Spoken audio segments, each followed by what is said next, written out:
जय श्री कृष्णा, राधे राधे दोस्तों मैं आज आप सभी को एक दिल दहला देने वाली बिल्कुल सत्य लीला कथा सुनाऊंगी, जिसे सुनकर आप अपनी आंखों के आंसू रोक नहीं पाएंगे। दोस्तों, ये लीला कथा सुनकर आपका हृदय लड्डू गोपाल के प्रेम में रो देगा। दोस्तों, आप सभी से निवेदन है कि वीडियो को पूरा अवश्य देखिएगा। दोस्तों, आज की लीला है उड़ीसा में रहने वाली मंजू जी की। मंजू जी कहती हैं कि लड्डू गोपाल की सेवा मैं परसों से कर रही हूँ, लेकिन मैंने बचपन में अपने मायके में लड्डू गोपाल की सेवा होते कभी नहीं देखी और ना ही मैंने लड्डू गोपाल की सेवा के बारे में कुछ सुना था। शादी के बाद जब मैं अपनी ससुराल आई तो यहाँ पर भी लड्डू गोपाल की सेवा नहीं होती। मंजू जी कहती हैं कि मेरे पड़ोस में एक आंटी रहती हैं। वो आंटी लड्डू गोपाल की सेवा बड़े ही प्यार के साथ करती हैं और जब भी वो मेरे घर पे आती थी तो लड्डू गोपाल को अपने साथ लेकर आती थी। आंटी के मन में इतनी श्रद्धा भक्ति देखकर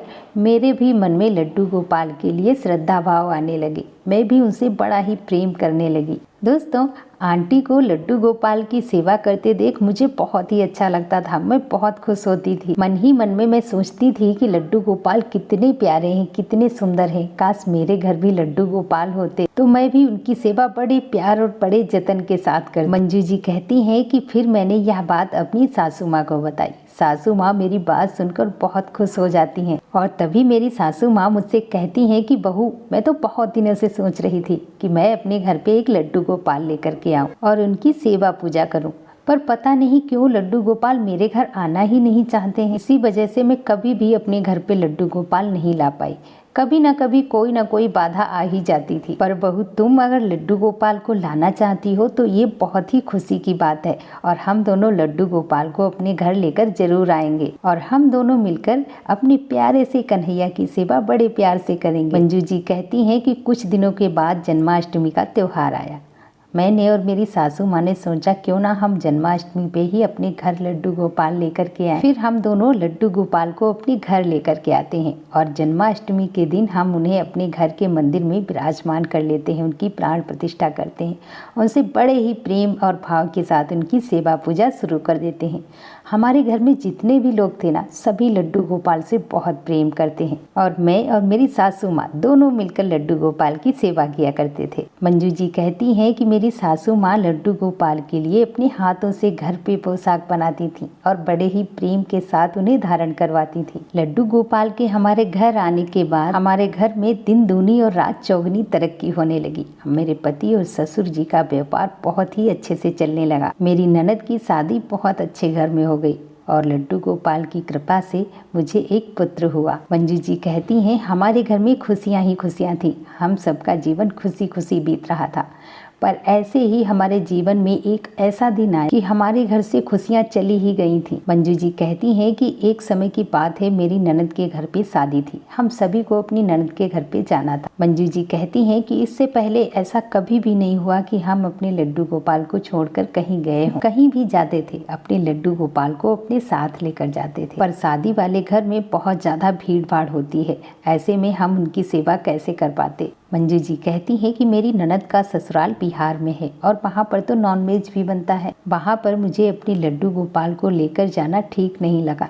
मंजू जी कहती हैं कि तभी मेरी सासू माँ मुझसे कहती है कि बहू, लड्डू गोपाल को वहाँ ले जाना ठीक नहीं होगा। भीड़ भाड़ का घर होगा और पता नहीं वहाँ का माहौल कैसा होगा। लड्डू गोपाल की सेवा के बारे में या फिर लड्डू गोपाल के बारे में वहाँ कोई जानता भी होगा या नहीं। अगर हम अपने कन्हैया को वहाँ लेकर जाएंगे तो वहाँ हमें सेवा में बहुत सारी दिक्कतें आएंगी। बहू, इससे अच्छा तो है हम अपने लड्डू गोपाल की सेवा यहीं किसी को दे दे। हम वहाँ से आने के बाद अपने लड्डू गोपाल को ले आएंगे। तभी मंजू जी कहती हैं मुझे पड़ोस में रहने वाली उन आंटी की याद आ गई, क्योंकि वो भी लड्डू गोपाल की सेवा करती हैं और उन्हीं के लड्डू गोपाल को देखकर मैंने भी लड्डू गोपाल की सेवा ली है। पर जब हम आंटी के घर जाते हैं तब पता चलता है कि आंटी अपने लड्डू गोपाल को लेकर अपने मायके गई हुई हैं। अब हम सब बहुत परेशान हो गए कि अब मेरे लड्डू गोपाल की सेवा कौन करे। मंजू जी कहती हैं कि मैं और मेरी सासू माँ इसी बारे में बात कर रहे थे, तब तक हमारे पड़ोस में रहने वाली सुनैना आंटी हमारे घर किसी काम से आती हैं और हमारी बात सुनकर आंटी कहती हैं कि इसमें परेशान होने वाली कौन सी बात है, हम है ना, हम कर देंगे आपके लड्डू गोपाल की सेवा, आप लोग निश्चिंत होकर शादी में जाओ। सुनैना आंटी की बात सुनकर हम लोग बहुत खुश हो जाते हैं। तभी मेरी सासू माँ आंटी जी से कहती हैं कि आप सच में लड्डू गोपाल की सेवा कर लेंगी, आपको कोई परेशानी तो नहीं होगी, आप उनकी सेवा अच्छे से कर तो पाएंगी ना। तभी सुनैना आंटी कहती हैं कि अरे इसमें परेशान होने की कौन सी बात है, भले ही कुछ दिनों के लिए, पर लड्डू गोपाल की सेवा करने का मौका तो मिलेगा और यह मेरे लिए बहुत ही सौभाग्य की बात है। परेशान होने वाली कौन सी बात है, ये तो मेरा सौभाग्य है कि लड्डू गोपाल की सेवा हमें भी मिलेगी। मंजू जी कहती हैं कि तभी मैं और मेरी सासू माँ सुनैना आंटी की बात सुनकर निश्चिंत हो जाते हैं कि चलो अब तो हम अपने लड्डू गोपाल की सेवा इनको दे सकते हैं। फिर मेरी सासू माँ आंटी को लड्डू गोपाल की सेवा से जुड़ी सारी बातें बता देती हैं, कैसे उनको नहलाना है, श्रृंगार करना है, उन्हें भोग लगाना है, आरती करनी है और शाम को उन्हें कैसे शयन कराना है। मंजू जी कहती हैं कि लड्डू गोपाल की सेवा हम आंटी को देकर हम सभी शादी में चले जाते हैं। मेरे साथ ऐसा पहली बार हो रहा था कि हम अपने लड्डू गोपाल को अकेला छोड़कर कहीं बाहर जा रहे थे। मंजू जी कहती हैं हमें अपनी ननद के घर पे शादी में 2 दिन रुकना था और हल्दी वाले दिन हम वहाँ पर पहुँच गए थे। मंजू जी कहती हैं कि जिस दिन हम अपनी ननद के घर पे गए उसी दिन मैंने शाम को आंटी के पास कॉल किया और आंटी से लड्डू गोपाल का हाल चाल पूछा। मेरी बात सुनकर आंटी मुझसे कहती है कि बेटा तुम परेशान मत हो, तुम्हारे लड्डू गोपाल बिल्कुल ठीक है, तुम लोग अच्छे से शादी में एंजॉय करो। आंटी की बात सुनकर हम निश्चिंत हो जाते हैं और फिर शादी अच्छे से एंजॉय करते हैं। मंजू जी कहती हैं कि उसी बीच हमारे साथ एक ऐसी घटना घटती है जिससे हमारे पास जो सबसे अनमोल चीज है वो हमसे छीन जाती है। मंजू जी कहती हैं कि वैसे तो सभी भक्त अपने लड्डू गोपाल से बहुत प्रेम करते हैं, सभी के लड्डू गोपाल में प्राण बसते हैं। मंजू जी कहती हैं मेरे जीवन में अगर कोई सबसे ज्यादा अनमोल है तो वो है मेरे लड्डू गोपाल, मेरी जान है मेरे लड्डू गोपाल और मेरे तो प्राण बसते हैं लड्डू गोपाल में। मंजू जी कहती हैं कि बात उस दिन की है जिस दिन मेरी ननद के घर पे शादी थी। शादी वाले दिन बहुत सारे कार्य होते हैं, वो सारे कार्य विधि विधान से हो रहे थे, हम सभी उसी काम में व्यस्त थे, पर मैं अपने लड्डू गोपाल को भी नहीं भूली थी। मंजू जी कहती हैं कि इसी बीच मैंने आंटी को एक बार कॉल किया पर उन्होंने कॉल नहीं उठाया। मैंने सोचा आंटी बिजी होंगी इसीलिए मेरा कॉल नहीं उठाया, और ऐसे बार बार किसी को कॉल करके परेशान करना अच्छी बात नहीं है। तभी मेरी सासू माँ मुझसे कहती है कि बहू परेशान मत हो,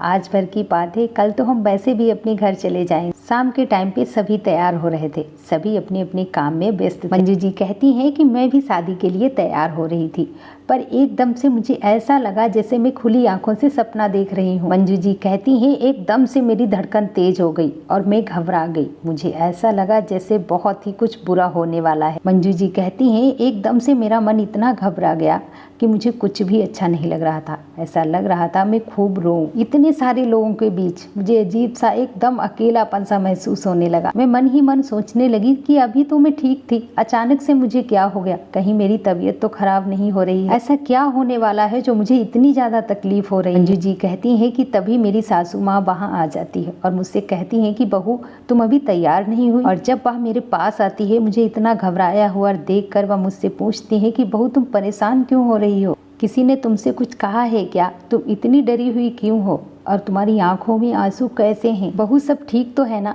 तभी मैं झट से उनके गले लग जाती हूँ और रोने लगती हूँ। रोकर उनसे कहती हूँ मम्मी जी पता नहीं मुझे क्या हो रहा है लेकिन बहुत ज़्यादा घबराहट हो रही है, मेरा मन बहुत बेचैन हो रहा है। तभी मेरी सासू माँ कहती है कि पहले तो तुम चुप हो जाओ और फिर सच सच बताओ कि तुमसे किसी ने कुछ कहा है क्या। मंजू जी कहती हैं कि तभी मैं मम्मी से कहती हूँ कि नहीं मम्मी, मुझसे किसी ने भी कुछ नहीं कहा है, बस मुझे बहुत ज़्यादा बेचैनी हो रही है। तभी मेरी सासू माँ मुझसे कहती हैं कि कुछ नहीं हुआ है, सब ठीक है और लड्डू गोपाल की भी वहाँ पर सेवा अच्छे से हो रही है, तुम परेशान ना हो। कभी कभी ऐसा होता है कि मन अशांत हो जाता है, चलो अब चुप हो जाओ और जल्दी जल्दी तैयार हो जाओ, देखो सब तैयार हो गए, बारात आने का समय हो रहा है, तुम ऐसे ही बैठ के रोती रहोगी तो सब क्या सोचेंगे। यह कहकर मेरी सासू माँ वहाँ से चली जाती है। मंजू जी कहती हैं कि तभी उठकर मैं अपने हाथ मुंह धोती हूँ और फिर अच्छे से तैयार हो जाती हूँ। बारात आई, सभी लोग एंजॉय कर रहे थे, सभी ने खाना पीना खाया।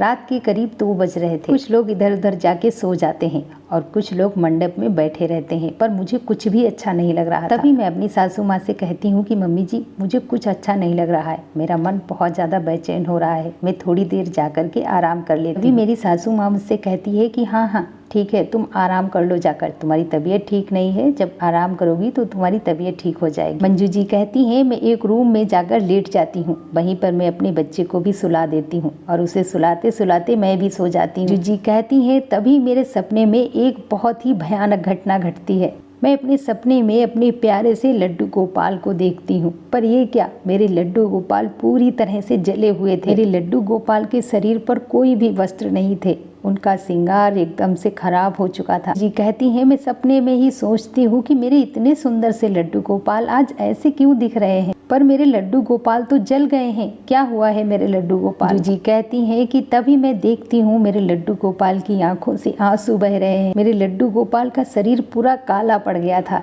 जलने के कारण उनका पूरा शरीर ही एकदम विचित्र सा दिखता था। मेरे प्यारे से लड्डू गोपाल एक सिंहासन पर बैठे रो रहे हैं। इतना भयानक सपना देखकर अचानक से मैं डर जाती हूँ और मेरी आंख खुल जाती है। मंजू जी कहती हैं कि जब मैं उठती हूँ और इधर उधर देखती हूँ तब मुझे सुकून आता है कि चलो मैंने तो सिर्फ एक सपना देखा है, लेकिन फिर भी मेरा मन मान नहीं रहा था। सपना देखने के बाद भी मुझे अजीब सा लग रहा था। मैं उठ करके अपनी सासू माँ के पास जाती हूँ और अपनी सासू माँ को बुलाकर उसी रूम में लेकर आती हूँ। तभी मेरी सासू माँ भी घबरा जाती हैं और मुझसे कहती हैं, क्या हुआ बहू, तुम मुझे अचानक से वहाँ से क्यों बुला लाई हो। सासू माँ की बात सुनकर मैं रोने लगती हूँ और रोते हुए अपनी सासू माँ से कहती हूँ कि मम्मी जी, मैंने अपने लड्डू गोपाल को देखा है, मेरे लड्डू गोपाल ठीक नहीं है, जरूर मेरे लड्डू गोपाल के साथ कुछ गलत हुआ है, तभी मैंने इतना भयानक सपना देखा है। मंजू जी कहती हैं, तभी मेरी सासू माँ मुझसे कहती है, तुम घबराओ मत, तुम ज़्यादा ही लड्डू गोपाल के बारे में सोच रही हो, लड्डू गोपाल बिल्कुल ठीक हैं और वो भी सुनैना आंटी के पास। मेरी सासू माँ मुझसे कहती है कि तुम परेशान मत हो, सुबह तो वैसे भी हम लोग घर जाने वाले हैं। मंजू जी कहती हैं, सासू माँ की बात सुनकर भी मुझे तसल्ली नहीं हो रही। मंजू जी कहती हैं, मैं अपने लड्डू गोपाल को बहुत याद करती हूँ और बार बार उन्हें प्रणाम करती हूँ। ऐसे ही बारात बीत जाती है, सुबह होते ही विदाई होती है, सभी अपने अपने घर जाने लगते हैं। कहती हैं कि तभी हम सभी भी तैयार हो जाते हैं अपने घर जाने के लिए, लेकिन मेरी ननद हम लोगों को बहुत रोकती। लेकिन मेरा मन तो मेरे लड्डू गोपाल के लिए बहुत ज़्यादा व्याकुल हो रहा था। मैं घबरा रही थी उस सपने को देखने के बाद। मंजू जी कहती हैं कि हम सभी अपनी ननद से यह कहकर निकल आते हैं कि हम सब फिर से दोबारा यहाँ घूमने आएंगे। मंजू जी कहती हैं, हम सभी घर पहुँचे और घर पहुँचने के बाद मैंने सबसे पहले अपनी सासू माँ से कहा कि मम्मी जी चलिए ना, आप सबसे पहले जाकर के लड्डू गोपाल को ले आओ, मेरा मन बहुत ज़्यादा बेचैन हो रहा है। मेरी सासू माँ मुझसे कहती है, हाँ हाँ चलो चलो, हम सबसे पहले अपने लड्डू गोपाल को घर लेकर के आते हैं। मंजू जी कहती हैं कि मैं और मेरी सासू माँ सुनैना आंटी के घर पहुँचते हैं। मेरी सासू माँ सुनैना आंटी के घर का डोरबेल बजाती हैं। सुनैना आंटी का बेटा गेट खोलता है ना, आंटी का बेटा हम लोगों को देखकर एकदम चौंक जाता है, जैसे वो कुछ छुपा रहा हो। मैं उनसे पूछती हूँ कि बेटा मम्मी कहाँ है, तभी वो कहते हैं अंदर है, आप लोग आ जाइए। मंजू जी कहती हैं, हम उनके घर के अंदर जाते हैं, 10-5 मिनट उनके पास बैठते हैं, उसके बाद हम सीधे उनके घर के मंदिर में जाते हैं।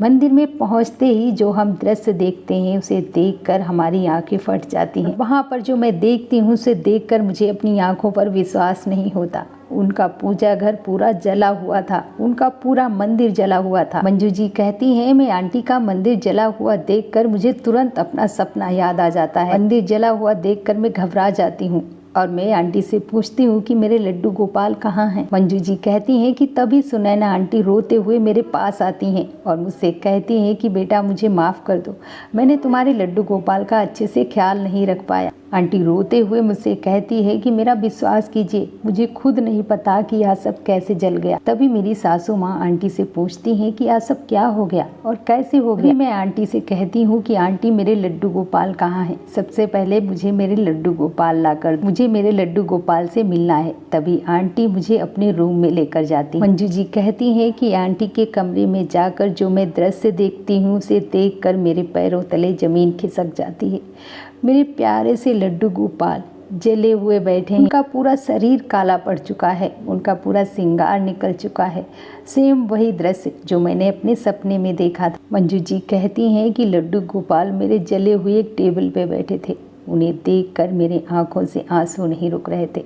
मैं दौड़कर अपने लड्डू गोपाल को अपनी गोद में उठा लेती हूँ। लड्डू गोपाल की ऐसी दशा देखकर मेरी सासू माँ की आंखों में आंसू आ जाते हैं।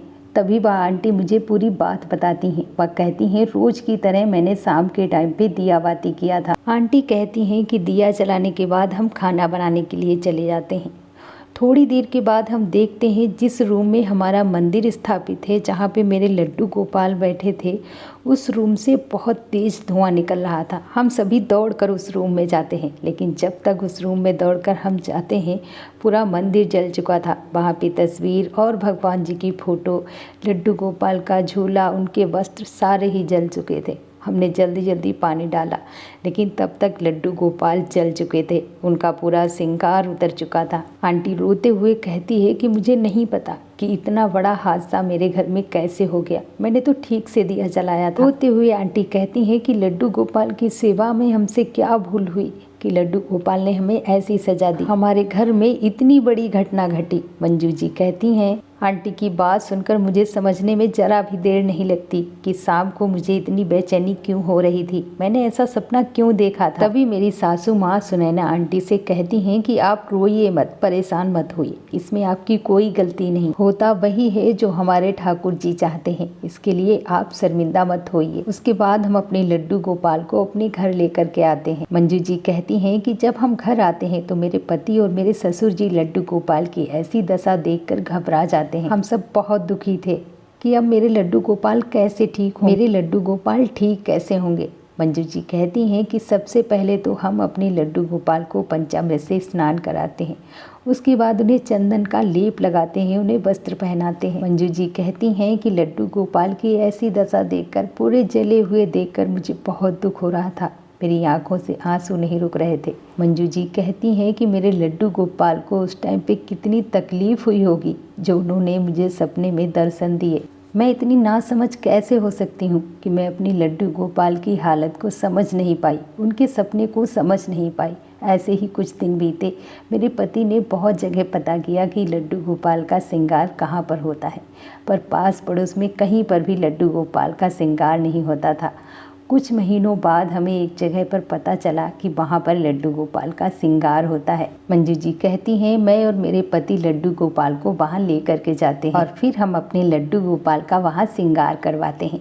उसके बाद मेरे लड्डू गोपाल एकदम पहले जैसे हो जाते हैं, मनमोहक छवि, सुंदर सा मुखड़ा। लड्डू गोपाल को लेकर अपने घर आते हैं, सभी हमारे घर में लड्डू गोपाल का श्रृंगार देखकर खुश हो जाते हैं। दोस्तों, इस घटना में सुनैना जी की कोई गलती नहीं थी, वो तो बड़े प्यार से लड्डू गोपाल की सेवा करना चाहती थी, बड़े प्यार से अपनी घर पे लेके गई थी। मंजू जी कहती हैं कि मैं तो ठाकुर जी से बस यही प्रार्थना करूंगी कि सुनैना आंटी को क्षमा करें, उन्होंने ये गलती जानबूझकर नहीं की है, अनजाने में हुई गलती को प्रभु माफ़ करते हैं। दोस्तों, कहा जाता है कि हमें अपने कर्मों का फल भोगना ही पड़ता है। शायद सुनैना जी के कहीं ना कहीं ये कर्म ही हो गए जो लड्डू गोपाल उनके घर पे जल गए, या फिर ऐसा भी हो सकता है कि सुनैना जी ने लड्डू गोपाल की सेवा में कोई लापरवाही की हो, बस पता नहीं, वो तो भगवान ही जाने। लेकिन दोस्तों, इस घटना से हमें ये सीख मिलती है कि लड्डू गोपाल की सेवा के साथ हमें बिल्कुल भी लापरवाही नहीं करनी है, और हमारी छोटी सी लापरवाही की वजह से हमारे प्यारे से लड्डू गोपाल को कितनी तकलीफ और कितना दर्द होता है, ये तो उनके प्यारे भक्त ही समझ सकते हैं। मंजू जी, आपका बहुत बहुत धन्यवाद जो आपने यह लीला शेयर की।